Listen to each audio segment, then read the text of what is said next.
I know I'm just one voice in a very crowded space, but I'm going to use it as best I can and thank those of you who are willing to listen. After Charlie Kirk's assassination, you had people from all political sides condemning political violence. That was good. But if you're like me, you noticed on social media and on TV, that unified message stopped there. Has the pendulum swung as high as it will go in terms of how divided we are as a country? And what can create the effect of bringing us closer to the middle?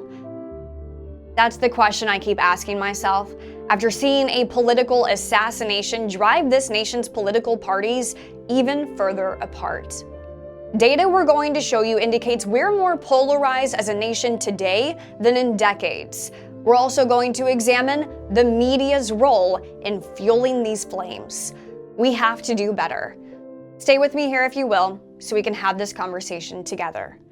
Welcome back to Bias Breakdown. On Wednesday, the popular conservative activist Charlie Kirk was assassinated while speaking to students at Utah Valley University. The media reported Kirk had been shot, and for almost 2 hours of wall-to-wall breaking news coverage, it wasn't clear whether Kirk would survive or not. A lot of times in these situations, anchors and analysts are speaking off the cuff, and for lengthy periods of time, of what they know, what they can tell us about what's happening on the ground, and everything they know about who is involved. But in intense moments like this, rhetoric matters, as one MSNBC analyst would learn after being fired after making these remarks on air before anyone knew if Kirk had survived. He's been one of the most divisive, especially divisive younger figures in this, who is constantly sort of pushing this sort of hate speech or sort of aimed at certain groups. And I always go back to hateful thoughts lead to hateful words, which then lead to hateful actions. And I think that's the environment we're in. In today's media environment we're in, it's become too commonplace for opinion interjection and assumptions that often come in the form of commentary. It's not only media bias by speculation, sensationalism, and flawed logic to blame Kirk's words for his own assassination, but it's ethically wrong by most standards. MSNBC called his words inappropriate, insensitive, and unacceptable in a statement prior to his firing. After learning Kirk did not survive, left-leaning media largely used the same words to describe him. He is not without controversy. He's taken a lot of controversial positions. He's also a controversial figure. He delved into controversial topics, held controversial opinions. Charlie Kirk has said a number of controversial things over the years. And he is a polarizing figure. He is a lightning rod. He makes some people feel very angry. Charlie was a very divisive guy. He wanted to be provocative. Choosing descriptor words in sensitive moments is an editorial decision newsrooms and individual journalists have to make based on their own standards and principles. It can be viewed as bias to choose words like controversial to describe someone who has just been assassinated. That's because it can frame that person in a negative light, and instead of keeping the focus on the crime, it then spotlights a debate over the victim's character. Even if that person is seen as controversial by some, word selection and framing in a time like this matters.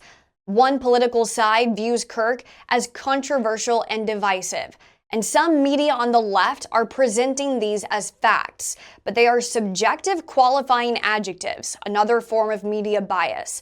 Because what one political side might see as controversial isn't to another. Of the big three networks, only CBS News refrained from using terms like these in their primetime coverage the day of Kirk's assassination. A controversial figure, Kirk said he was no stranger to death threats. The 31-year-old had a massive following, but was divisive at times, often leaning into thorny political issues with provocative commentary. In recent years, Kirk had become one of the most influential conservative figures, rallying young voters to the Republican Party. A conservative activist, figure, influencer, those would be more neutral terms to use. Heightened and emotionally charged language also poured in from the right as well, but in a different way. This is a war we didn't ask for. And this is a war they can't win. The left is a problem. It doesn't have a problem. They are the problem. I'm done tiptoeing around this issue. To everyone on the left spewing this never-ending rage, hatred, vitriol, we show it to you all the time, night after night. Shame on all of you. Democrats, the left, are the most violent people in America today, and it is no longer a debate. We're not the radical type, but if you thought that you were going to shut a movement down, you're going to get a rude awakening. You woke us the f*** up. Right-leaning media and show hosts are uniquely close to this story because the faces you just saw, they all knew Charlie Kirk personally. The language used is emotionally charged. Reporting on the facts of the assassination gets lost in anger. It's biased by word choice, opinion statements presented as facts, and spin to frame the story this way, placing the blame of an act of evil at the feet of an entire political party. Do these narratives sound familiar to you? Have you scrolled on social media the past few days? Because this political division we've just shown you from left and right media is the same rhetoric I see from friends on Facebook or Instagram. People's opinions they're posting online mirror the media. The partisan media has become a political echo chamber. It's just as polarizing as your social media feed. The way I see this podcast that we have here, it's a place to platform different perspectives, to show the narratives these media bubbles are projecting onto their audiences, and hopefully to use that as a tool for understanding. Like, maybe I can understand the way so-and-so thinks on an issue because look at what they're being told in their media circles. Maybe we can understand each other a little better by understanding the narratives we're consuming. I thought, this podcast could be good to expose the different narratives, to lay out multiple perspectives on an issue. But this story, it's shown me how sad it is that we even have to do that. Because today, our media is every bit as divisive and politically motivated as our politicians. For some outlets, it's not about reporting on issues anymore. It's about finger-pointing, blame, and activism for one political side. Just before Kirk's assassination, crime was being politicized on both sides of the media. The right accused of creating firestorms, and the left accused of silence. What used to be fairly easy stories to write up based on facts and official statements has turned into left versus right. All I can really do here is try to bring awareness to the political messaging within certain outlets in the media landscape. The facts are masked under a political agenda. You can't just turn on the news anymore as a means of getting information. The media is becoming more polarized, once again, mirroring Americans. Take a look at these graphs from a Gallup poll conducted over a 20-year span. The two major political parties in this country are growing further and further apart. Of course, Americans aren't going to agree on all of these issues: gun laws, abortion, global warming, immigration. But look at how the partisan divides have deepened. On gun laws, the difference between Republicans and Democrats grew from 29 points to 53. On global warming, a 29-point divide ballooned to 52. On immigration, the gap went from 11 points to 40, and the same trend with abortion. The two political parties are feeling stronger on issues in the opposite direction, creating deeper divisions and polarization. The parties aren't just split, the pendulum has swung wide. There's been a lot on my heart with this story. A lot on my friends' hearts too, texting me their sadness and anger over reactions we're seeing online. The overarching takeaway is this country is divided deeply, and in some cases, politics seem to be prioritized over empathy. That's how far we've gone. What's changed in the 20 years that has pulled us further and further apart? I can think of at least one thing: welcome to the age of social media. I told my friends what I'll tell you. Take a break from all of the noise if you need to, when you need to. I know I'm in news and I'm probably not supposed to say that, but if you need a break for your peace, then take it. Remove yourself from the online spaces of negativity. Our Kennedy Felton had similar advice for our viewers at the end of a draining news week on Friday. It's not normal or healthy for us. So how about a digital detox? Saying I will shut my phone for the next hour. I am mindfully, our entire family, we're having family dinner, phones are off, not because I'm this mean, controlling parent, but because our brains need a break. And even when it feels like we're in this negative vortex, sometimes we have to forcibly pull ourselves out. Remember, there is always hope for a better tomorrow. Arnold Schwarzenegger wrote this on X: "There are more good human beings than monsters in this world. Never let social media or any media convince you otherwise, just because they give the worst of us the most attention."